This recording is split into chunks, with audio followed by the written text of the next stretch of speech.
Assalamualaikum teman-temanku sekalian. Bertemu lagi dengan admin di dalam channel Kenyataan Hidup 22.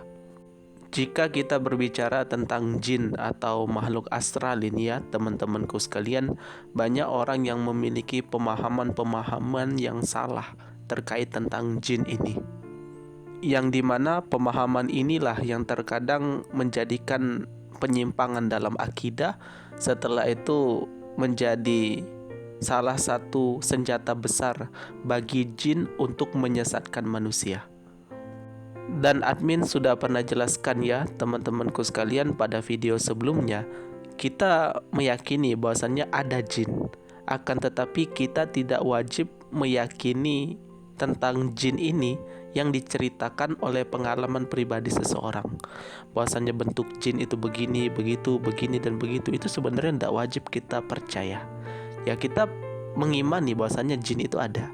Akan tetapi apakah benar pengalaman-pengalaman seseorang yang melihat jin begini dan begitu, itu belum tentu teman-temanku sekalian. Makanya jika kita langsung percaya, ini terkadang akan menjadi sebuah masalah. Dan kita juga tidak boleh takut berlebihan tentang perkara ini teman-temanku sekalian. Karena Nabi SAW menggambarkan sesungguhnya jin itu sebesar gunung jika kita takut kepada mereka. Akan tetapi jika kita bertakwa kepada Allah dan kita tidak takut kepada mereka, maka mereka itu hanya sebesar lalat di hadapan kita. Jadi rasa takwa kita dan kita tidak takut kepada mereka, itulah yang sebenarnya manusia ini mulia teman-temanku sekalian. Akan tetapi karena rasa takut yang berlebihan, karena bodoh, mereka mudah menakuti kita atau menyesatkan kita. Seperti ya mungkin saja ada orang yang memiliki pemahaman yang salah, setelah itu bertapa di atas gunung. Ya awalnya jin itu bingung melihat orang bertapa di atas gunung. Akan tetapi setelah itu nanti jin itu akan mengganggu atau berinteraksi dengan orang seperti ini. Seperti ya mungkin saja diberikan pengalaman-pengalaman spiritual misalkan seperti itu. Ini kan terkadang terjadi. Ada orang bertapa di gunung mengaku melihat ini dan melihat itu. Ya karena mereka menggunakan momen-momen seperti itu. Karena orang manusia ini bodoh. Setelah itu ya jinnya memang bertugas dan bertujuan untuk menyesatkan manusia. Makanya terjadilah yang seperti itu teman-temanku sekalian. Makanya Allah Subhanahu wa taala berfirman, wa annahu kana rijalum minal jinni ya'uzuna birijalim minal jinni fazaduhum ruhaqah. Dan sebagian dari laki-laki dari golongan manusia meminta bantuan kepada laki-laki dari golongan jin, dan jin-jin itu membuat manusia bertambah sesat. Jadi dalam tafsirnya Imam Al-Qurtubi dijelaskan bahwasannya ketika Arab jahiliyah ketika mereka ingin melewati sebuah lembah, maka mereka akan memberikan setengah perbekalan mereka, dan setelah itu mereka meminta bantuan kepada jin-jin penguasa yang ada di lembah tersebut untuk melewati lembah supaya mereka tidak diganggu.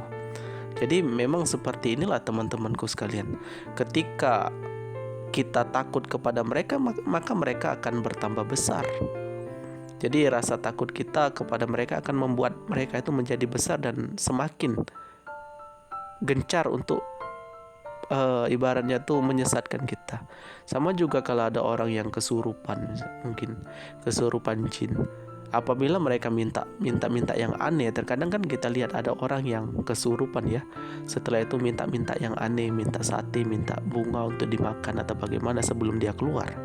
Jika teman-temanku sekalian memberikan keinginan jin ini, maka dia akan semakin senang untuk mengganggu atau menyesatkan kita. Jadi tentang jin ini ada baiknya kita itu agak sedikit berhati-hati teman-temanku sekalian. Jangan sampai latah kita itu meyakini atau ingin tahu tentang hal ini. Karena terkadang banyak orang yang mungkin saja latah, setelah itu merasa ingin tahu tentang hal ini justru tersesat.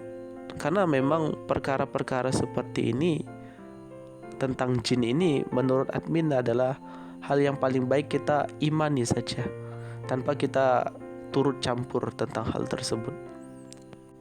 Jadi kita tidak perlulah ibaratnya itu ingin keris yang berisi jin kodam atau batu yang berisi jin kodam misalkan, kan ada yang seperti itu.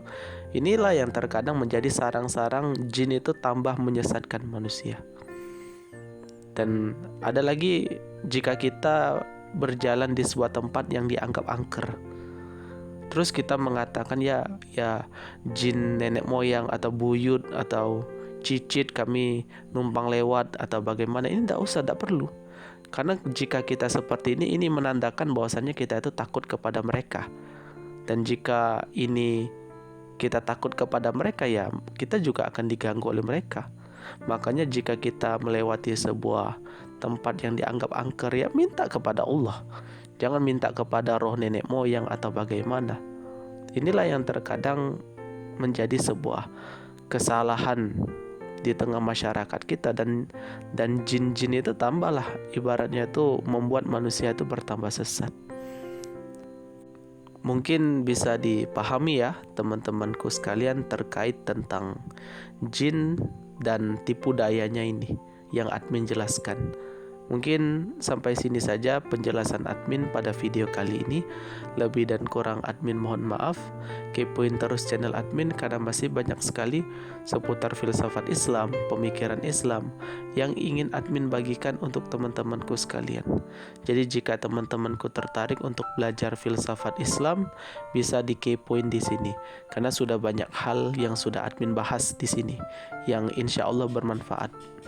Saya admin undur diri. Wassalamualaikum warahmatullahi wabarakatuh.